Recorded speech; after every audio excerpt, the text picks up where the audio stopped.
കടറങ്കോട്ട് മാപ്പുമെന്ന് ബന്ധപ്പെട്ടൊരു പാട്ടായിട്ട് നമ്മൾ അമ്മൂമ്മ വരുന്നു. നമുക്ക് പാട്ടിലേക്ക് കടക്കാം.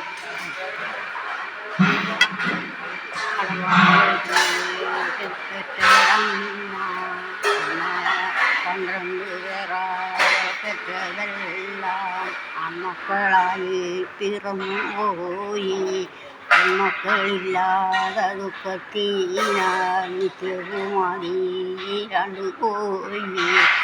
അങ്ങനെ ഒരു ദിവസം അമ്മക്കളെല്ലാം പറഞ്ഞുവല്ലോ, എന്തു ചെയ്യാമെന്നെ ഞങ്ങൾക്കൊറ്റ പെങ്ങളും കൂടെ പിറന്നില്ലല്ലോ. തുറം വീട്ടിലെ കടവാങ്ങോട്ടു വീട്ടിൽ ഒരമ്മ പോരെ. നമുക്ക് വേണ്ടി സബ്സ്ക്രൈബും ലൈക്കും ചെയ്യാൻ മറക്കല്ലേ. ബൈ.